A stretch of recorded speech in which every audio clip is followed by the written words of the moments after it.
My 29 male, ex-fiance 29 female, cheated on me 4 years ago. I picked myself up and came back stronger than ever. This occurred a while back, but I thought I'd post it in the hopes of telling those whose lives have been shattered by infidelity that their world is not over and that things can only get better from here on out. Disclaimer: names and other information have been modified to protect people's identities. I met my ex-fiancée, let's call her Jane, at a coffee shop 7 years ago. I was standing behind her in a lengthy, slow-moving line when we began conversing. We hit it off right away and even sat and drank coffee for nearly an hour together. We ultimately exchanged phone numbers before parting ways. I was cautious to get serious with her at first, since I had just begun as an analyst at a huge investment bank and the hours were really terrible. Think 70-80 hours a week when things were sluggish, and up to 120 plus when we were working on live transactions. I'd also heard numerous relationship horror tales from my younger colleagues about how all of their relationships had collapsed as a result of the long hours and inability to see their so's on a regular basis. After a few dates with Jane, though, it was evident that I was falling for her and that she felt the same way about me. I expressed my fears about my work hours causing our relationship to fail, and she informed me that she genuinely loved me, that it would be a pity if we didn't even try, and that any storm could be weathered if we remained dedicated and were understanding towards one another. She kept her promise, and the following 3 years were filled with Everest-like highs and horrible lows, but we persisted. She was kind and understanding, and she never made me feel bad about staying up late at work rather than with her. She lavished me with love, care, and compassion, and often expressed her gratitude to be with such an outstanding person as me.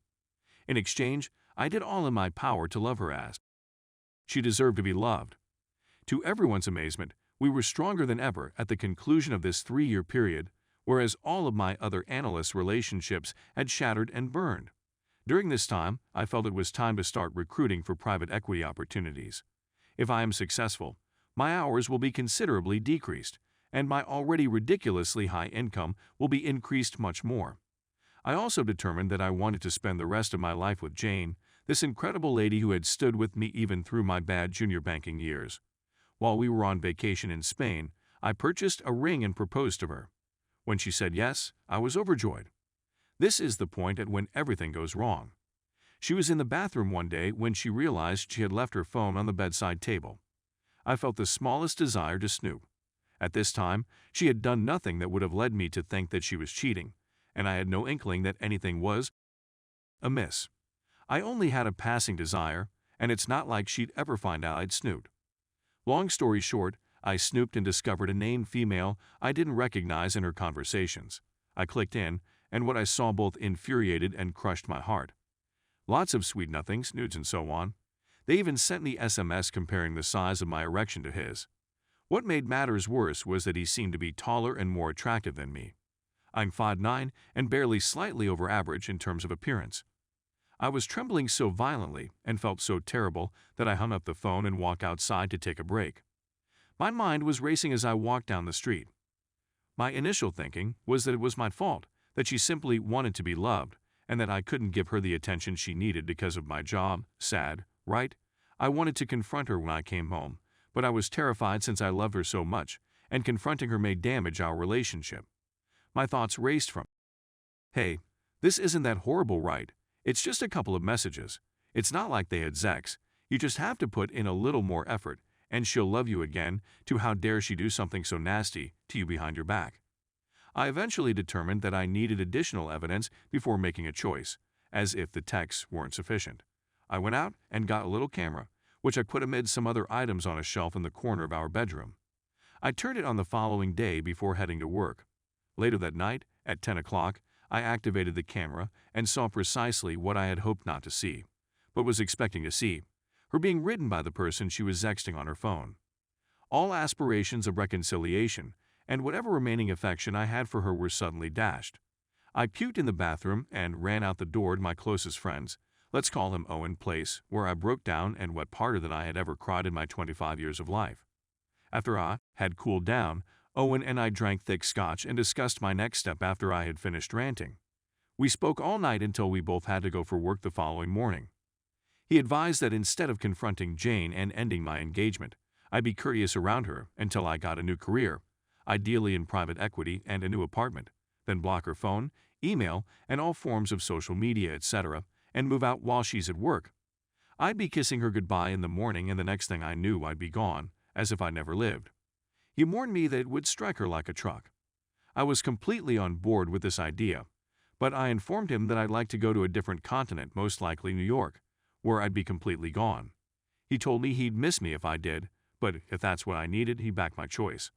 Later that day, I dragged into work like a zombie, but the tremendous weight that had been dragging me down had been significantly removed.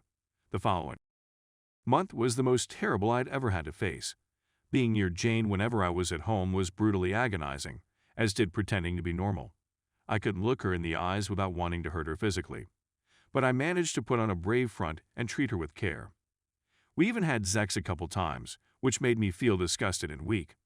She had informed everyone that we were engaged, and when she mentioned the wedding, I lied and said that we would have to wait a few months since things were heating up at work, and I would be quite busy. I delivered the same response to the swarms of common friends and relatives who had called to congratulate us. I sobbed a couple times in the office toilet late at night, knowing she was probably sleeping with AP at the time. It was a marvel that I was able to keep going for as long as I did. It helped me to remain at the workplace as late as feasible, or to just roam about the city when I ended earlier than normal. Meanwhile, I was reaching out to headhunters in New York in the hopes of recruiting for private equity associate positions there while also preparing for their LBO modeling exams. I'd also informed my other close pals what I was planning to do, and they all said they'd be there for me no matter what. I had a few interviews set up with New York-based private equity companies after a few weeks of interviews with headhunters. Everything was going just as planned, but this isn't a dream world, this is reality, and life soon threw me a curveball that utterly smashed my plan, but not in the manner you may imagine. One Friday night, I went out with Owen and another of my pals, let's call him Antoine, and we ended up socializing with a bunch of individuals Antoine knew. One of the most gorgeous females I'd ever seen was among them. I chatted to her for a while and we got along well. Her name was Alyssa, and she was from Sweden. She was very gorgeous and resembled Elsa Hosk. She was an Elsa Hosk's exact twin in the sense that if you place them both side by side, you know who was Elsa and who was Alyssa, but you understand what I mean.